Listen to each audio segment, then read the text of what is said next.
네, 아직도 이렇게 단에 서는 것이 이렇게 썩 편하지 않는 사람입니다. 연약한 사람을 불러주셔서 함께 교제할 수 있게끔 해주신 것 감사드리고요. 하나님의 은혜에 감사가 됩니다. 예배 드리면서 하나님께 많은 감사가 되었습니다. 또 힘차게 하나님을 찬양하는 그 모습 속에서 어디 가나 우리 하나님은 동일하시다 하는 그런 생각을 다시 한번 가지면서 잠실 교회에서의 예배는 참 뜻깊었다 하는 그런 말씀을 드립니다. 저는 78년도 고등학교 2학년 때 주님을 영접했습니다. 그리고 강릉교회에서 생활하다가 서울 도봉교회, 그 다음에 묵동교회를 걸쳐서 다시 강릉에 가서 지금 주님을 섬기고 있습니다. 솔직히 잠실교회는 처음이에요. 그리고 예전에 젊었을 때 이렇게 이름만 이렇게 들었던 교회였고요. 아마 저 뒤에 서 있는 우리 김용규 형제님이 이제 도봉교회에 있을 때 청년의 선생이었던 경험 때문에 이 자리에 오지 않았나 그런 생각을 합니다. 예, 저랑 같이 주님을 섬기고 있는 강릉교회 성도님들이 인사드립니다. 강릉교회는 72년도에 개척돼서 이제 내후년이면 이제 50년 되는 그런 교회입니다. 원래 여름에 침례식 때 바다에서 찍었던 사진이죠. 강릉이라는 특수한 여건 때문에 침례는 항상 바다에서 합니다. 추워도 바다에서 하고요. 더워서도 바다에서 합니다. 성도님들과 함께 지나고 있는 그런 시간이 되겠습니다. 오늘은 흔히 얘기하는 주기도문에 대해서 주님께서 허락하시는 시간 범위 내에서 같이 교제하도록 하겠습니다. 저 역시 이 주기도문을 다시 한번 되새겼을 때 저의 인생의 변화가 왔고요. 또한 기도하는 방법에 많은 변화가 있었기 때문에 제가 느꼈던 주님을 한번 나눠볼까 그렇게 생각이 듭니다. 밑에다 이런 글을 한번 적어봤네요.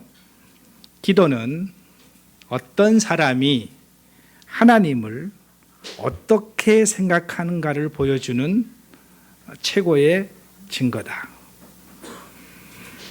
누구와도 방해 없이 이제 단둘이 하나님과 만났을 때 표현하는 그 기도의 자세와 태도가 평상시에 우리가 섬기고 있는 하나님을 어떤 분으로 모시고 사는가, 그런 부분에 대해서 기도라는 것은 누구에게 보여준 것도 아니고 오로지 창조주 되시는 그 하나님을 내가 대하는 자세, 마음가짐, 평상시의 됨됨, 이런 것을 이야기하는 것이라고 말씀을 드릴 수가 있네요. 그래서 마태복음 6장에 보면은 흔히 얘기하는 외식의 3인방이 등장을 합니다. 그래서 이 세 가지는 한편으로 보면 가장 은밀하게 진행이 돼야 되는데도 불구하고 예수님 당시나 지금 이 시대에 잘 나타나는 것 중에 한 가지죠. 하나는 구제인데 우리 주님께서는 이것을 오른손이 하는 일을 왼손이 모르게 하라고 당부하십니다. 기도는요, 이 길거리에서 기도하던 그 바리새인들을 향해서 주님은 골방에 가서 문을 꼭 잠그고 그 다음에 은밀히 계시는 하나님을 만나봐라 이렇게 제안을 드립니다.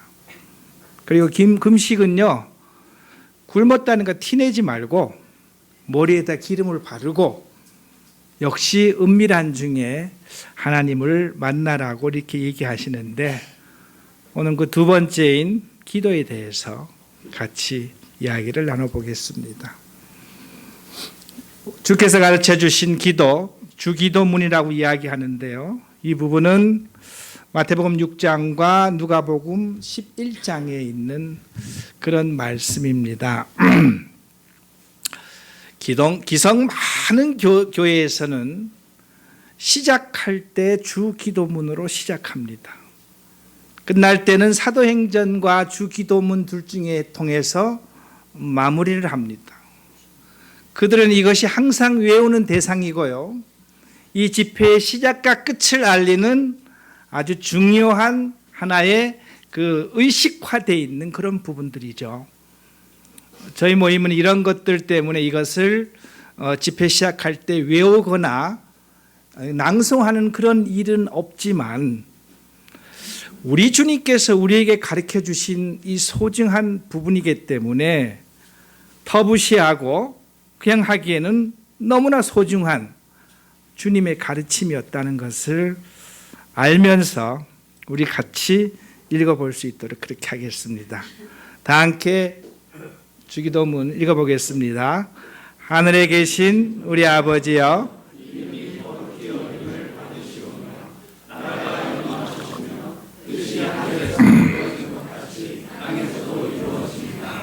오늘날 우리에게 일용할 양식을 주옵시고 우리가 우리에게 죄 지은 자를 사하여 준 것 같이 우리 죄를 사하여 주시옵고 우리를 시험에 들지 말게 하옵소서. 다만 악에서 구하시옵소서. 나라와 권세와 영광이 아버지께 영원히 있사옵나이다. 아멘. 아마 이 교파에서 생활하신 분들은 너무나 친숙한 그런 기도죠. 근데 이 내용을 갖고 한번 나눠보도록 하겠습니다. 우리는 이 기도를 어떻게 보면은 제자들의 기도 이렇게 제목을 붙이는 것이 맞겠다. 우리 기도는, 주님의 기도는요, 요한복음 17장 같은 데서 우리 주님께서 당신이 아버지 하나님께 기도했던 그런 기도의 모습은 그대로 잘 기록이 되어 있습니다. 주님이 당신의 제자들에게 가르쳐 주신 기도, 그래서 제자들의 기도, 이것은요 아주 모범적인 기도로서 우리가 기도를 할 때 이렇게 기도하라고 우리의 구세주이신 주님께서 우리에게 가르쳐 주시고 한편으로 보면은 명령하신 그런 기도입니다. 이 기도를 우리가 잘 인식하고 내 삶 속에다 적용시킬 때 우리는 우리 주님께서 우리에게 가르쳐 줬던 그 기도를 통해서 하나님과 더 친밀한 만남과 삶을 이어갈 수 있겠다 하는 생각을 해보게 됩니다. 우리가 기도할 때 만나야 되는 하나님에 대해서 한번 보도록 하겠습니다. 시편 139편에 있는 말씀인데요. 역시 같이 읽겠습니다. 여호와여, 주께서 나를 살펴보셨으므로 나를 아시나이다. 주께서 내가 앉고 일어섬을 아시고 멀리서도 나의 생각을 밝히 아시오며 나의 모든 길과 내가 눕는 것을 살펴보셨으므로 나의 모든 행위를 익히 아시오니 여호와여, 내 혀의 말을 알지 못하는 것이 하나도 없으시니이다. 우리가 만나야 될 하나님, 우리가 기도해야 될 하나님을 하나님의 사람 다윗은 이와 같이 진솔하게 표현했습니다. 일단 하나님은요 저를 안다는 겁니다. 그것도 멀리서 살펴보시고 있기 때문에 나를 안다고 했습니다. 그리고요 내가 앉고 일어섬을 역시 멀리서도 안다 그랬습니다. 우리 주님은 나다나엘을 알았습니다. 무화과 나무 밑에서 있는 멀리서 지켜봤던 나다나엘을 알았습니다. 그리고요 나의 생각을 안다고 주님께서 얘기했습니다. 여기 있는 분들이 서로 생각을 안다면은 어떤 현상이 나타날까요? 그럼 제가 아주 불편할 수도 있을 것 같습니다. 이 자리에 계신데 다른 생각을 할 수도 있잖아요. 그죠? 그런데 그 생각마저도 우리 하나님께서는 아신다는 겁니다. 두 번째는요, 나만이 알고 있는 것처럼 느끼는 나의 모든 행위조차도 하나님께서는 익히 알고 있다는 것입니다. 그리고 내가 누구에게 말했는지도 모르지만 내가 말한 그 모든 말조차도 하나님께서 아신다는 겁니다. 그럼 하나님께서 나에 대해서 알지 못하는 것이 무엇이 있을까요? 결론 내셨습니다. 다 안다 그랬습니다. 나에 대해서 다 안다 그랬습니다. 우리 집에 CCTV를 저희 아파트에 3개만 딱 설치해 놓으면은 제가 속옷바람에 돌아다닐 수 있겠습니까?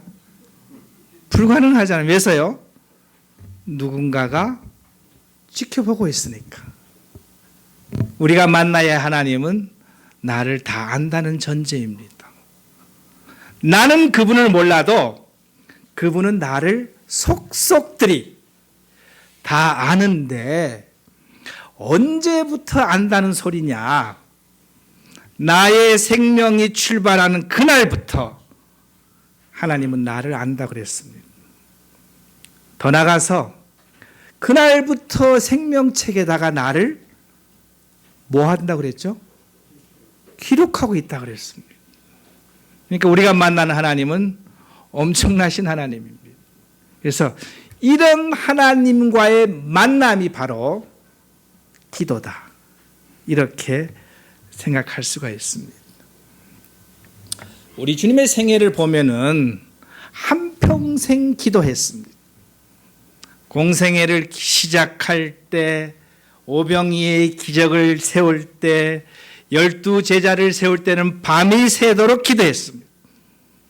변화산상에서 변화될 때도, 나사로를 살릴 때도, 십자가를 앞두고는 땀방울이 핏방울이 되도록 기도했습니다. 마지막 이 땅을 이별할 때는 아버지여 왜 나를 버리셨나이까라고 울부짖으면서 하나님께 기도했죠. 그리고 지금 이 순간에도 우리를 위해서 기도하시기 때문에 우리 주님의 한평생은 기도하는 그런 삶이었다. 이 한평생 기도했던 우리 주님께서 이 기도하는 방법을 저희들에게 말씀을 주십니다. 그래서 이 주기도문이 나타난 배경을 보면은 누가복음 11장 1절에 보면은 우리 예수님께서 평상시처럼 기도하고 나왔습니다. 아마 이른 아침이었겠죠? 한적한 곳에서 기도를 마치고 나올 때 제자 중에 하나가 주님 앞에 또박또박 나와서 이렇게 얘기를 합니다. 선생님, 저기 요한은요, 자기 제자들에게 기도하는 방법을 가르쳐 주셨습니다. 저희는 예수님께서, 선생님께서 기도하시고 기도할 때마다 능력이 나오는 것을 저희가 보았습니다. 저희도 그와 같은 기도를 하고 싶습니다. 저희가 기도를 어떻게 하면 되나요? 라고 물음에서 시작된 것이 바로 주님께서 이 시간 우리들에게 가르쳐 주시는 기도입니다. 주님은, 이 제자들은요, 주님을 닮고 싶었습니다. 또 단순한 기도가 아니고 주님과 같은 능력 있는 기도를 본인도 하고 싶었던 것입니다.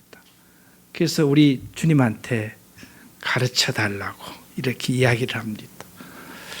제자들의 이 기도의 가르침에 대한 요청이 있을 때 우리 주님께서는 이렇게 얘기하죠. 너희들 기도해라. 그런데 기도는 이렇게 해라, 이렇게 친절하게. 주님은 아주 일목요연하게 모든 것을 정리해서 기도하는 방법을 제자들에게 가르쳐 주십니다.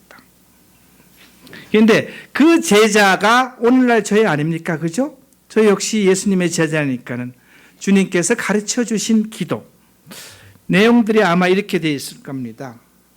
평상시의 기도에 대해서 목마름과 예수님의 기도에 대한 열정을 배우고 싶은 그 제자들에게 두 가지를 당부하십니다.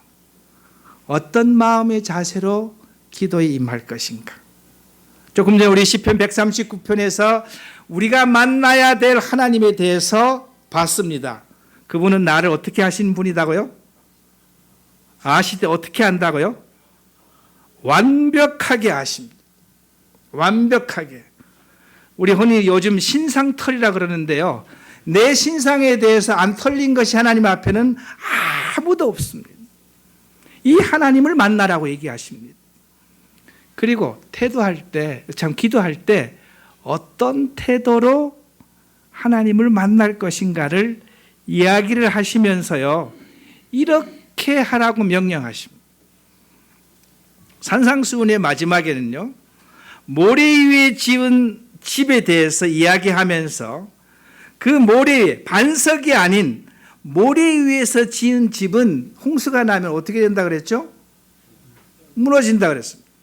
듣고 실행하지 않는 사람은 아무 필요가 없다고 얘기하면서 내가 기도를 가르쳐 줄 테니까 너희들은 이 기도를 그대로 진행하라 이렇게 얘기를 합니다.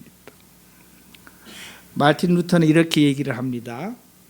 이 기도, 흔히 얘기하는 주기도입니다. 주께서 가르쳐 주신 기도입니다. 제자들의 기도입니다. 이 기도의 의미를 이해하고 참으로 이 기도를 나의 기도로 삼지 않기 때문에 쉽게 말해서 기도는 이게 듣기는 듣는데 내 것이 안 되고 그것을 주님께서 가르쳐 주시는 대로 적용하지 않기 때문에 이 기도는 의미 없이 이 기도가 반복되고 있는 수많은 사람들에게는 주께서 가르쳐 주신 기도가 뭐 하고 있다고요? 순교를 당하고 있다고 했습니다. 고귀하신 이 예수 그리스도가 가르쳐 주신 기도가 억울하게 죽었다는 말이에요.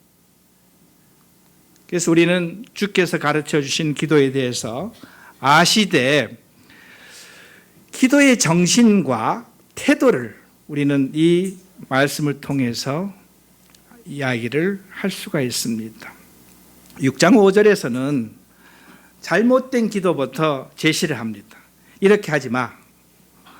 주변에 있는 많은 사람들은 기도를 이렇게 하는데 너희들은 기도 이렇게 하지 마 라는 전제를 먼저 이야기하십니다. 1번, 외식하는 자처럼 기도하지 말라 그랬습니다. 바리새인들은 하루에 3번씩 길거리에 나와서 성전 앞에서 무엇을 쓰고 손을 들고 큰 소리 외쳐하는 이런 기도하지 마. 그것을 바리새인들과 같은 기도하지 말라는 겁니다. 기도는 나와 대화하는 것이지 사람들에게 보이려고 하는 기도가 아니라는 것입니다. 이건 잘못된 기도라는 것이에요.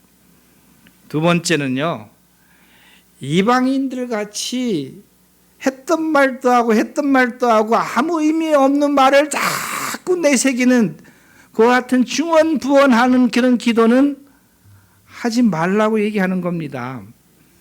사도행전 19장에 보면은 사도 바울이 에베소에 있을 때 그 수많은 사람들이 모여 있는 그 에베소 대극장에 에베소인들이 모여서 2시간 반 동안 외쳤습니다.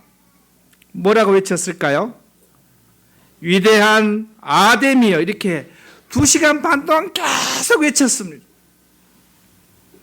갈멜산에서 엘리야와 이 바알의 선지자들이 대결해서요.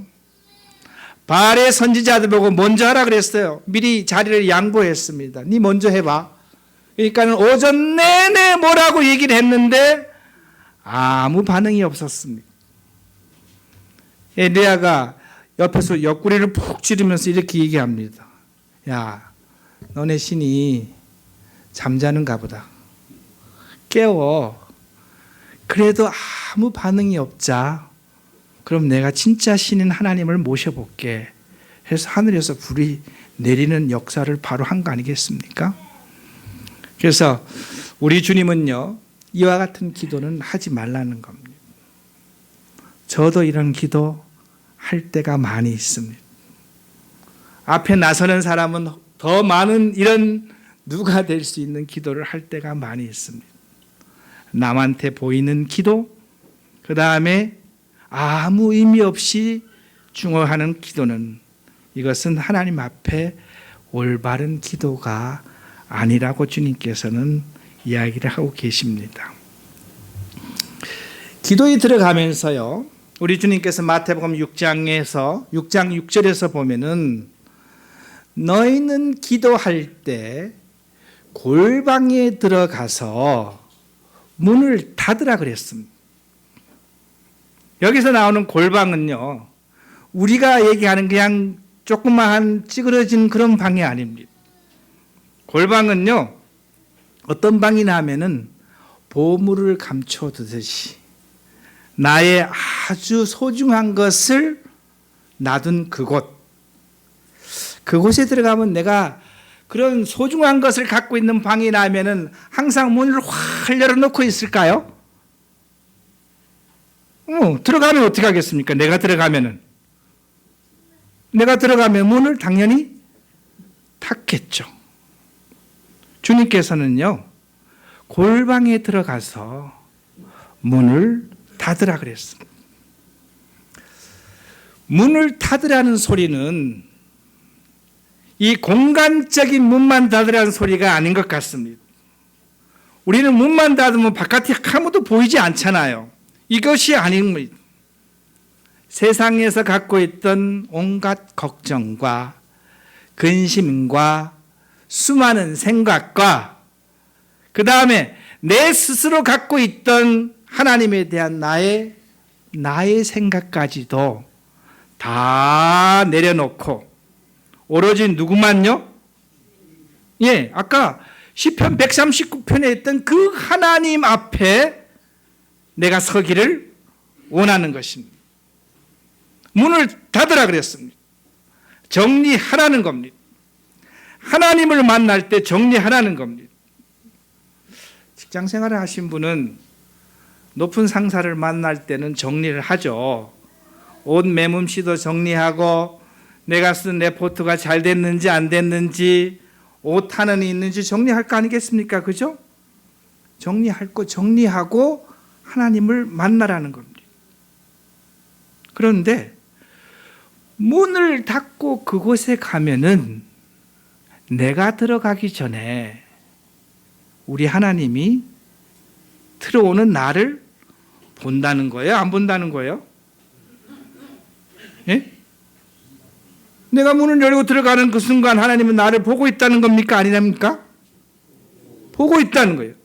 은밀한 중에 계시고 은밀한 중에 보시는 그 하나님을 만나라는 것입니다. 그래서 우리 주님은요, 내가 이 기도를 입을 열어서 기도하기 전에 1번 우리 마음을 아시나요? 우리 주님께서 내가 무슨 기도를 할지 아시나요? 아십니다.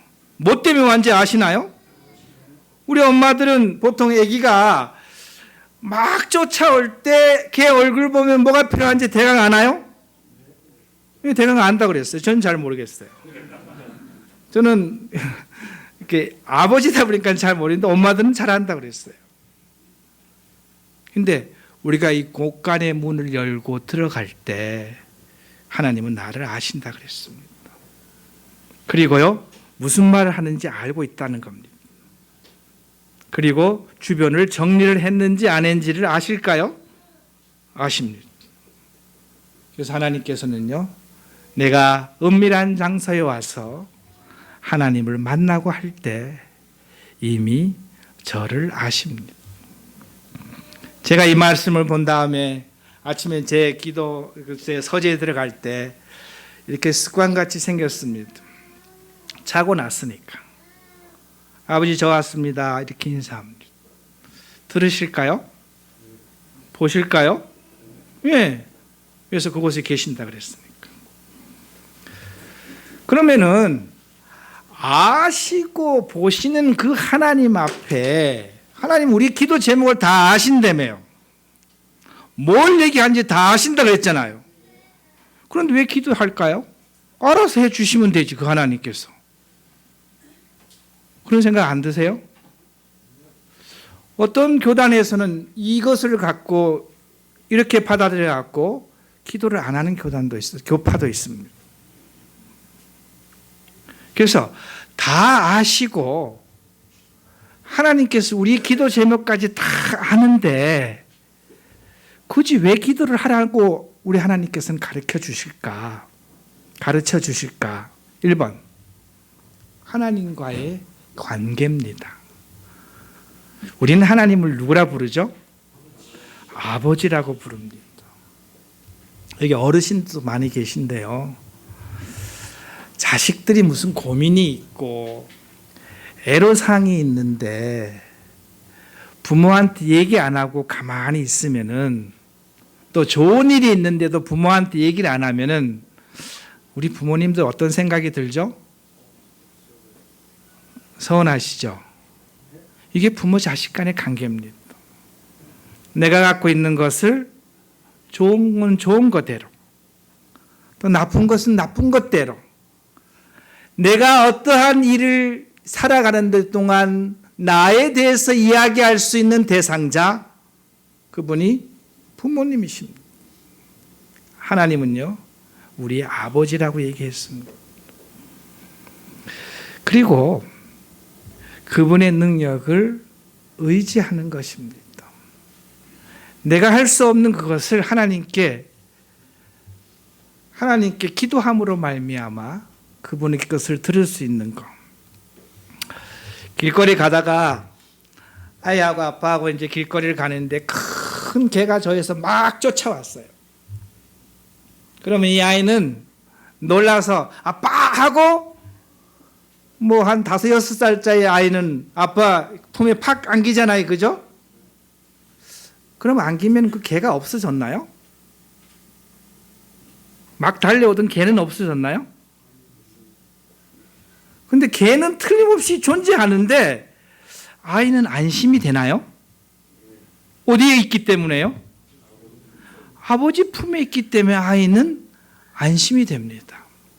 그래서 우리는 하나님께 기도할 때 당신이 능력이 있음을 의식하고 의지할 때 우리는 평안함을 누릴 수가 있다는 것입니다. 그래서 우리에게 다 알고 있어. 하지만 나는 너의 아버지고 너에 대해서 알고 싶고 네가 나한테 의지하는 것을 내가 경험하고 싶어. 그러니까 기도해라고 우리 하나님께서는 말씀하십니다. 근데 주기도문을 가르쳐 주면서 주님께서 가르쳐 주면서 6장 5절과 16절에 하나의 문구를 이렇게 정리해 주십니다. 그것은 뭐냐면요. 기도하는 사람에게 밑에 빨간 글씨가 있어요. 뭐가 있다고요? 상이요. 길거리에서 기도하는 사람은 상을 이미 받았대요. 그러면 기도 자체에 보상이 있다는 소리인가요? 예? 이미 받았다 그랬으니까. 기도하면 보상이 있다는 거예요? 없다는 거예요? 있다는 겁니다. 기도 자체는 보상이 따른다는 겁니다. 그래서 우리는 기도는요, 응답만을 위한 것이 아니고 어떻게 보면 기도는 예배 그 자체인 것 같아요. 저는 주기도문에 대해서 다시 정리하면서 기도하는 패턴과 시간과 방법이 바뀌었습니다. 예전에는 달라고만 그랬습니다. 달라고만 그랬습니다. 근데 최근에는요, 달라는 소리는 별로 안 합니다. 그건 알아서 해주세요. 하나님 다 하시면 그건 알아서 하세요. 평상시에 저한테 임재했던 하나님에 대해서 감사하고 찬양하고 당신은 위대하시고 진짜 놀랍고 당신 때문에 제가 삽니다. 이와 같은 고백에 많은 시간이 이루어지고 그 다음에 제가 필요한 것은 알아서 해 주시오 하고 교회에 필요한 것들은 날라리 쭉 정리하면서 하나님 저희가 이런 것이 있습니다. 어떤 방법이 좋겠습니까? 이렇게 하는 그와 같은 방법으로 바뀔 수가 있는 것 같습니다. 밑에 빨간 글씨가 보이시죠? 한번 읽어보겠습니다. 기도는 공감되시나요? 기도를 하면서 우리는 어느 순간 이렇게 얘기하잖아요. 주님, 저는 당신의 것입니다. 저를 주님 앞에 드립니다. 이런 고백도 하나요? 우리는 기도를 통해서 달라는 소리도 필요하지만 나의 모든 것을 당신 앞에 드릴 수 있습니다. 라고 고백하는 충성의 발로가 우리 속에서 나타날 수 있는 것이 기도다. 주기도문, 제자들의 기도는 네 가지의 특징을 갖고 있습니다. 1번, 모범적인 기도입니다. 기도의 우선순위를 정해줍니다. 무엇부터 하라고 주님께서는 분명히 말씀하십니다. 두 번째는요, 간결하고 단순한 기도입니다. 복잡하지 않습니다. 하나님께서는 우리가 필요한 것을 아세요. 우리가 무엇이 필요한지 아시기 때문에 어떤 내용을 통해서 하나님 앞에 나와라, 이것을 이야기를 하고 계십니다. 세 번째는요, 인간에게 필요한 것을 하나님께서 아실까요? 만드신 우리를 아실까요? 아세요. 기도는 대표적인 세 가지가 나옵니다. 양식에 관련된 문제, 그 다음에 이건 먹고 사는 것이잖아요. 두 번째, 용서와의 문제, 이건 관계입니다. 세 번째는요, 영적 보호하심을 통해서 나와라. 그리고 이 주께서 가르쳐 주신 기도는요, 과거, 현재, 미래가 다 포함되어 있는 그런 기도입니다. 이 기도는요, 6가지의 주제가 포함되어 있습니다. 하나님의 이름, 두 번째는요, 그분의 나라, 세 번째는 그분의 뜻. 6가지 주제 중에서 3가지는 하나님과 관련되어 있는 부분입니다. 그 다음에 3가지는 누구와 관련되어 있다고요? 우리에게 관련되어 있는 부분입니다. 의식주, 관계, 그 다음에 나의 영적 보호. 그래서 하나님께서 우리 주님 우리에게 가르쳐 주신 기도는요, 3대 3입니다. 하나님 것 3개, 우리 것 3개 이렇게 했는데요. 이것을 정리해 보면은 5대 1이 돼요. 뭐냐면은 영적인 것이 5개. 영적인 것이 5개. 그 다음에 이 먹고 사는 것을 갖고 육적이라고 표현하면은 뭐 좀 뭐한데 육신에 관련된 것이라고 얘기하겠습니다. 육신에 관련된 것이 1개. 맞나요?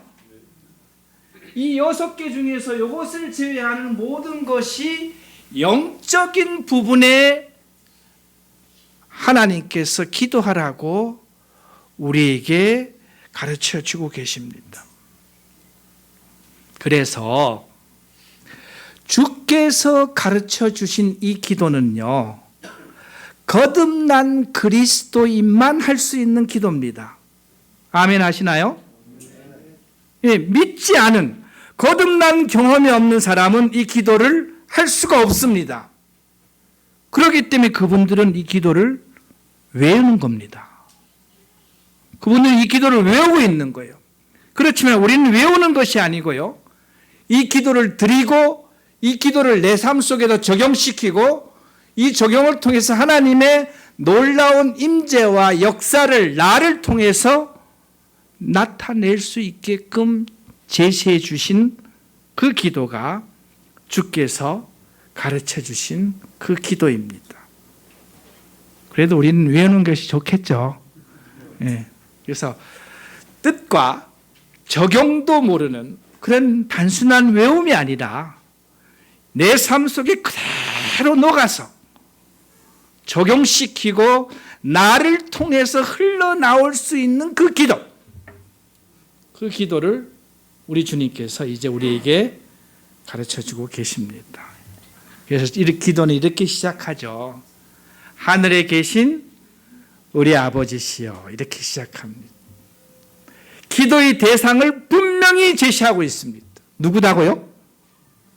아버지께 기도하라는 겁니다. 인격적인 구분이시고요. 내가 다가갈 때 나를 맞이하시는 분이신가요? 대화하면 대화가 되는 분이신가요? 인격적인 이 하나님이세요. 그 다음에 모든 것을 갖고 있는 절대자 하나님을, 이 하나님을 만나라고 우리 주님께서는 분명히 기도의 대상을 이야기해 주고 계십니다. 그런데요, 이 기도를 하려면은 하나님을 아버지라고 부를 수 있는 사람이 기도를 하는 겁니다. 기도의 대상이 하나님이시면서 기도하는 사람은 누가 돼야 된다고요? 하나님의 자녀가 돼야지만 아버지라고 부를 수가 있는 겁니다. 여러분이 지나가는 사람, 아무 사람 붙잡고 아버지 이렇게 하면은 어찌 되는 거예요? 제 입으로는 그 소리는 못 하겠습니다. 예, 이상한 사람 되는 거예요. 아버지는요, 태어나든지, 죄송합니다. 태어나든지 아니면 법적으로 양자가 되어갖고 전입이 되든지 둘 중에 하나가 돼야지만 아버지라고 부를 수 있는 거 아니겠습니까? 이런 경험이 없는 사람은 아버지라고 부를 수가 없는 겁니다. 기도할 때 그 기도의 대상은요, 자식이 아버지한테 나오는 그런 관계를 하나님께서는 우리에게 설정을 해 주시는 겁니다. 아버지라는 것은요, 물론 구약에도 몇 번 기록이 되어 있지만 성자이신 우리 예수님께서 성부이신 하나님을 불렀던 그 이름입니다. 맞나요? 네, 맞습니다. 그래서 요한복음 17장에 보면요, 이 절실하게 절절하게 아버지를 부르면서 그분의 능력을 의지하고 그분께 도움을 청하는 성자 되신 예수 그리스도의 모습을 그대로 잘 기록하고 계시잖아요. 그리고 비유대적이고요, 아까 말씀드렸듯이 하나님의 자녀 된 사람만 부를 수가 있습니다. 그러니까 자녀로서 하나님과 친교의 시간이 있을 때 부르는 그 이름. 그래서 우리가 기도하는 순간 하나님의 임재 속으로, 우리 아까 예배 드릴 때 보면은 이 가운데 우리 주님의 그 선하신 임재를 느끼잖아요. 그죠? 그분께 말씀을 드리고 고백을 하고 찬양을 하듯이 그분의 임재 속에 들어간다. 대상은 누구시다고요? 아버지입니다. 우리의 아버지 되신 그 하나님을 만나라는 겁니다. 조금 생소하게 접근해 봅니다. 하늘에 계신 아버지를 할 때 하늘은 어디일까요? 사도 바울은 3층 천에 다녀와서 하나님을 만났다 그랬습니다. 스데반이 순교할 때 보좌 우편에 서 계신 예수님을 보았다 그랬습니다. 믿는 자들이 가서 영원히 살 수 있는 그곳, 우리는 그것을 하늘나라라고 표현합니다. 그러면은 하늘은 그것이 하늘나라, 그것이 분명히 맞습니다. 틀렸다고 표현하지 않습니다. 그런데 마태복음 6장의 문맥상으로 보면은, 그 문맥을 보면은 조금 전에 우리는 이런 걸 봤잖아요. 골방에 들어가서 문을 닫고 그곳에 계시고 그곳에서 나를 보시는 누구를 만나라고요? 그 하나님을 만나라 그랬습니다. 그래서 우리는 저기 3층 천에 있는 그 하나님은 저하고 굉장히 멀어 보이잖아요. 그죠? 그분이 이까지, 그래서 우리 하나님은요, 그곳에도 계시지만 그분은 영이시기 때문에 이곳에도 계실까요? 더 나아가서 우리 마음속에는 계시나요? 예, 마음속에 계십니다. 그럼 우리 흔히 얘기할 때 그 위에 계신 하나님을 쳐다보고 하나님 아버지 이렇게 표현할 수도 있지만, 요곳에 계시는, 내 앞에 계시는 그분을 만나면서 이분을 하나님 아버지라고 표현해도 되나요? 예. 우리는 내 앞에 임자해 계시는, 내 속에서 나와 같이 거주하고 계시는 그 하나님을 만나는 것이 훨씬 더 수월하지 않겠는가 하는 그런 생각이 듭니다. 두 번째는요, 대상은 아버지 하나님이었습니다. 이름이 거룩히 여김을 받으시오며, 이것은요, 어떤 기도보다도 우선적으로 해야 될 것이 내 개인의 요구와 내 개인의 영광과 내 교회의 어떤 것보다도 가장 먼저 기도해야 될 것은 무엇이다고요? 그분의 이름입니다. 하나님이 어떤 분이신가? 하나님께서 우리에게 어떤 사역을 해주셨는가? 그분의 이름. 하나님은 나에게 어떤 분이시고, 나를 통해서 하나님은 어떤 것을 주셨고, 오늘은 하나님께서 나에게 어떤 분으로 나타나셨고, 어제는 하나님께서 나를 통해서 무엇을 만들어주신 그분의 이름을 먼저 감사를 하라는 겁니다. 우리는 평상시에 하나님과의 깊은 대화가 있을 때 그분의 이름을 찬양할 수가 있습니다. 나에게 역사한 그분의 임재가 느껴지고 그분이 나를 통해서 역사했던 그 사안들이 있을 때 우리는 그분께 감사할 수가 있습니다. 이름이 거룩히 여김을 받으시오며, 어떻게 하면 이름이 거룩하게 여기실까요? 1번, 뭐 할 때요? 우리가 하나님을 의지할 때. 두 번째는요, 우리의 귀한 것을 내어 드릴 때. 이런 일화가 있습니다. 미국의 어떤 대통령이 당선이 돼갖고 어떤 도시에서 퍼레이드를 쫙 하고 있었습니다. 보통 대통령들이 이 주변에서 퍼레이드를 하면 내려서 사람들하고 간혹 이렇게 악수를 하잖아요. 그래서 어떤 아빠가 한 5, 6살 된 아이를 이렇게 안고, 그 대통령하고 이렇게 악수하는 것은 큰 영광이잖아요. 그래서 막 비집고 나와갖고 맨 앞에 딱 섰습니다.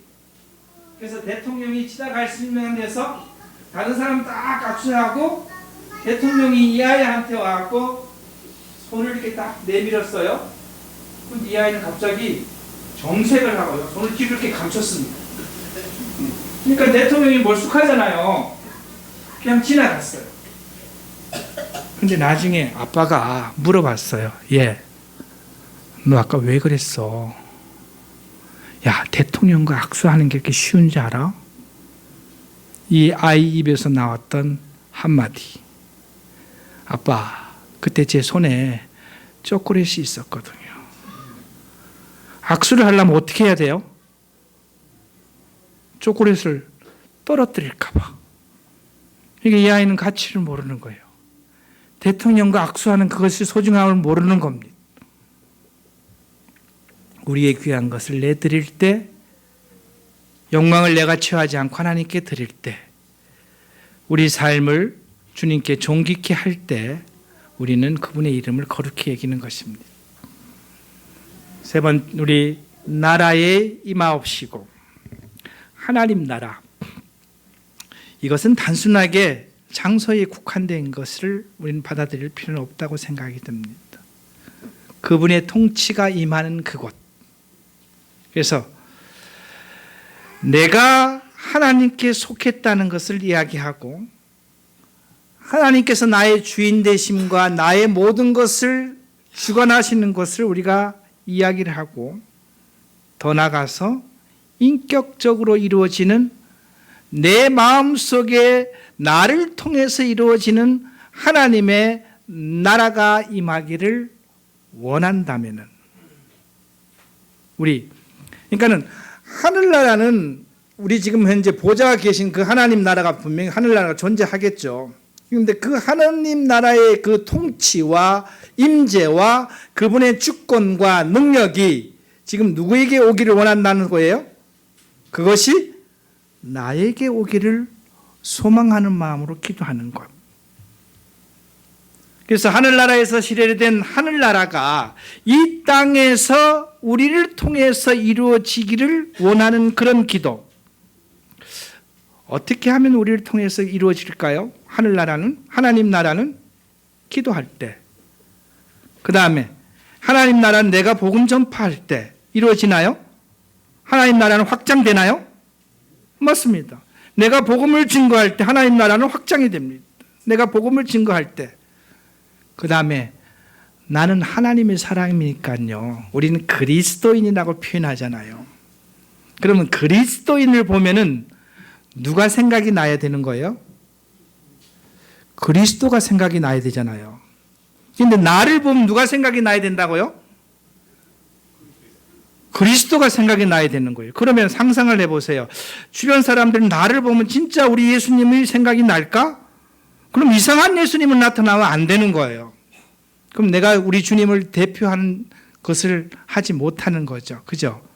그래서 이와 같은 내가 하나님 나라를 참 하나님을 대신 그리스도를 대신해서 이 땅에서 대표의 역할을 할 때 더 나아가서는요. 하나님께서 저를 구원하시고 하나님 나라의 전체 프로그램을 갖고 계시잖아요. 맞잖아요. 그죠? 그런데 우리 주님께서는 이 땅에 십자가를 지신 다음에 어디가 계신가요? 부활하셔갖고 보좌 우편에 계시잖아요. 그럼 이 땅에서 우리 주님의 일을 누가 하는 겁니까? 예? 우리가 하는 겁니다.